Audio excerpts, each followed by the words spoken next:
Bendiciones, muy buenos días. Les saluda el pastor Abraham en esta hermosa mañana de jueves. Hoy es 13 de octubre del 2022 y vamos a compartir juntos las notas tomadas del estudio bíblico del día de hoy.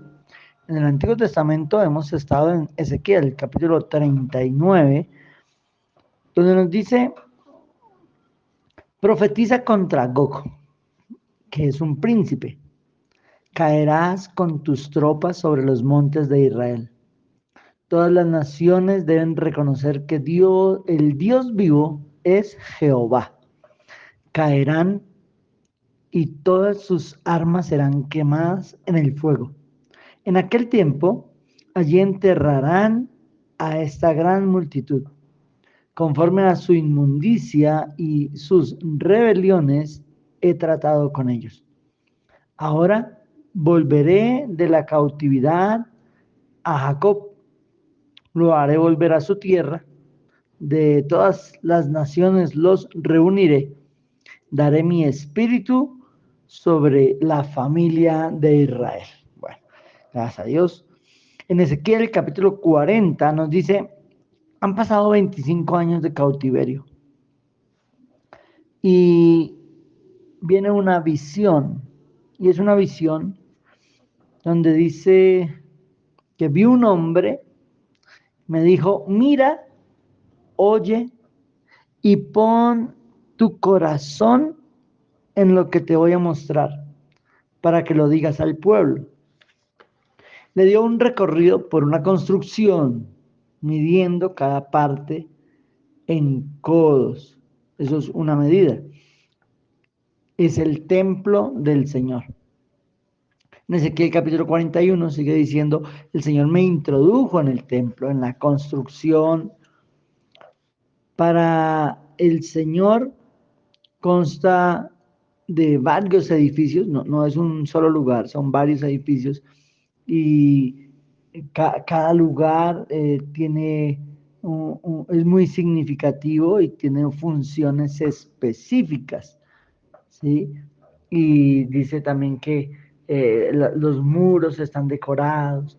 Bueno, así que una visión hay que entender que el templo en este momento ha sido quemado, ha sido destruido, pero Dios permite a Ezequiel ver el templo, como dándole a entender que van a volver y que las cosas van a volver a ser y que todo va a volver a ser restaurado, como el Señor quiere que lo hagan, y para que lo escriba y para que lo deje como si fueran unas instrucciones, unos planos dictados por Dios de cómo ha de ser el templo. Bueno, ahora, en el Nuevo Testamento estamos en el Evangelio según San Marcos, en el capítulo 13, nos habla del templo construido por el rey Herodes. Este fue construido 46 años antes de Cristo, y dice que Jesús, desde sentado frente a él, dice: no quedará piedra sobre piedra, y, y empezará a decir las señales antes del fin. Así que quiero unir esta parte del Evangelio con lo que acabamos de leer en el Antiguo Testamento del profeta Ezequiel, para entender que hoy, Señor, coloca en nuestro corazón algo acerca del templo. Eh, el templo, el templo le fue mostrado primero a Moisés, allá en el monte Sinaí, y él vio el templo, pero el que está en el cielo. De eso se hizo el tabernáculo. De ese tabernáculo, el rey David quiso levantar un templo en muros, que Dios se lo permitió levantar a Salomón, que es el que es destruido por la invasión de los caldeos. Y en esta dispensación, en lo que tiene que ver con nosotros somos el templo. Y no hay un templo físico. Las personas, piedras vivas, construyen el templo de Dios, que es la iglesia. Así que esto tiene todo que ver con nosotros, y es que el Señor es quien dice cómo se arma el templo. Es Dios quien ordena cada cosa, dónde debe ir y cómo se debe hacer, las funciones sacerdotales, todo establecido por el Señor y todo está escrito, porque es la forma de obrar de nuestro Dios. Él dicta al hombre de Dios, ¿cierto? Y quedaron las instrucciones específicas, es lo que significa para nosotros el Nuevo Testamento, las instrucciones específicas de cómo se edifica el cuerpo de Cristo o el templo que es la iglesia. Bueno, retomamos en las notas en Marcos capítulo 13, entonces nos dice que cómo serán las cosas cuando sea el fin. Entonces Jesús le dice a sus discípulos, les dice, ojo, que van a haber muchos engañadores, habrán guerras, rumores de guerras entre naciones, entre reinos, terremotos, hambres, pero solo es principio de dolores. Habrá persecución a la iglesia y en todo el mundo debe haberse predicado el Evangelio de Jesucristo. Habrá división familiar a causa de la verdad, pero el creyente debe perseverar hasta el fin para ser salvo. La abominación desoladora. Esto es algo que dice el Señor Jesús, el que le entienda. Y es que, ¿qué quiere decir eso? En medio del tiempo de tribulación, el anticristo se revelará como lo que es, como el diablo, y exigirá adoración. Y esto lo hará desde el templo de Jerusalén. Así que vuelve a ser tan trascendental el templo. Y ahí vuelvo y abro otro paréntesis para decirte que una de las señales del fin es que debe haber un templo físico. Debe haber un templo físico. Entonces, en lo que nosotros entendemos en el orden que se supone deben ocurrir las cosas en los días futuros, y es que viene el arrebatamiento de la iglesia y desaparecen los niños del mundo. Esto traerá un enorme caos. Se levantará un gobernante, una persona que va a ser como el presidente del planeta. Él va a ser, él es el anticristo, pero pues no se va a revelar en ese momento como el anticristo. Viene el pacto de paz por 7 años, que va a ser donde todo el mundo va a decir, esto es lo que estábamos esperando. Y cómo es la confirmación de ese sello de paz. Dice, es más, para que no haya peleas con nadie, vamos a reconstruir el templo de Jerusalén. Y el templo de Jerusalén va a ser reconstruido. Entonces, esto del templo tiene todo que ver hoy con nosotros y con nuestro estudio bíblico y con las realidades que estamos viviendo porque estamos a las puertas de la reconstrucción del tercer templo. Bueno, entonces dice que a la mitad del tiempo de tribulación, que son 7 años, esta persona que es el presidente del mundo, o el anticristo, se va a revelar y va a decir quién es él y va a pedir que lo adoren. Y toda la gente dirá, no, pero es como si no habíamos quedado que no íbamos a adorar a nadie, pero él es el diablo y pide adoración, que es lo que siempre ha querido, ¿cierto? Entonces, reinar y pedir adoración. Entonces dice Jesús, el que le entienda, esto es la abominación desoladora, o sea, ya es, y entran los 3,5 años peores que se llaman gran tribulación, donde vienen las peores cosas.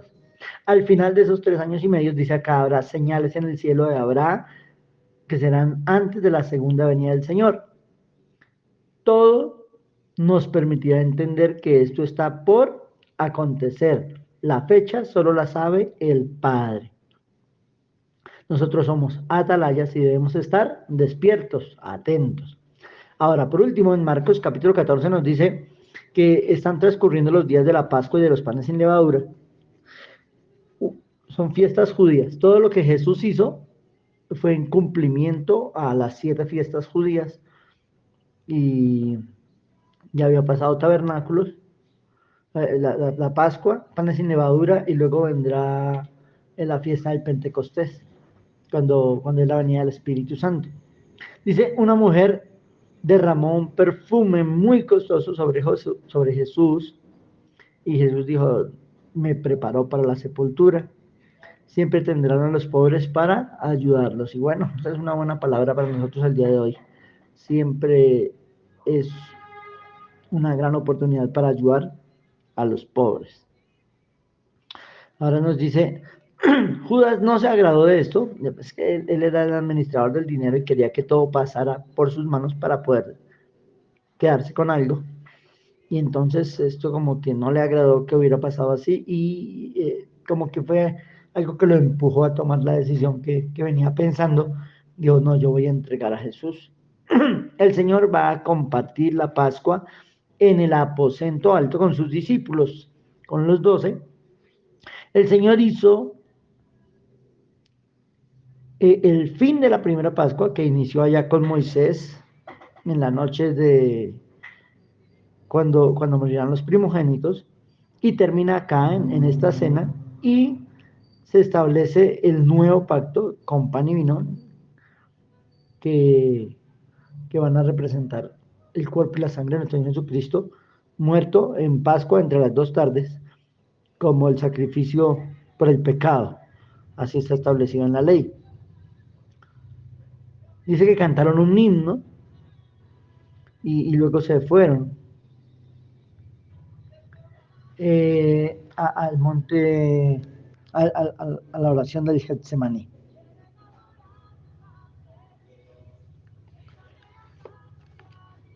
Dice que apartó de entre los 11, porque ya no estaba Judas con ellos, y apartó aún así a Jacobo, Juan y Pedro, los de siempre, y les pidió, acompáñenme mientras oro, yo voy a estar aquí un poco más adelante, pero estén orando por mí, conmigo, se vienen momentos difíciles. Jesús oró al Padre y pidió que se haga la voluntad del Padre y no la de él. Eh, Cuando volvió, sus discípulos estaban durmiendo. No hay que dormir, hay que velar, hay que vigilar para no entrar en tentación. La carne es débil, pero el espíritu es fuerte. Y bueno, vino Judas, entregó a Jesús, fue arrestado. Pedro reaccionó con violencia y le cortó la oreja a un siervo del sumo sacerdote. Jesús lo sanó. Pedro sigue de lejos al Señor, que es llevado ante las autoridades para ser interrogado.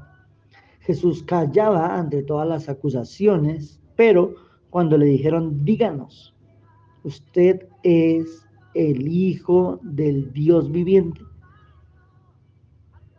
Y Jesús dijo, yo soy. Ellos lo tomaron como una blasfemia, pero pues es la verdad. Jesús es el Hijo de Dios, solo que ellos habían decidido ya no creerse. Hay un dicho que dice que no hay más ciego que el que no quiere ver. Y pues ellos, sí, ellos no quisieron nunca creer que Él era el Hijo de Dios. Y bueno, sin embargo, Él dijo, yo soy. Y de ahí en adelante vienen pues las preguntas a Pedro, donde Pedro dice, yo no lo conozco, yo no soy de sus discípulos, yo no estoy con él, y canta el gallo, y bueno, se cumple lo que Jesús le había dicho que lo iba a negar, y lo negó.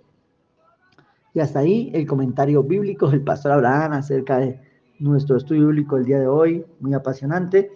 Los invito a tener su propio tiempo a solas con el Señor, orando y escudriñando las Escrituras, aprendiendo de lo que pasó, de lo que pasa y de qué tiene que ver eso con nosotros y cómo afecta nuestra manera de vida. Espero que cada día crezcas en el conocimiento del Señor y esto te ayude a acercarte mucho más a Dios. Recuerda que es mi propósito que cada día conozcas más al Dios en el que dices creer. Te bendigo, que tengas un resto de día muy feliz.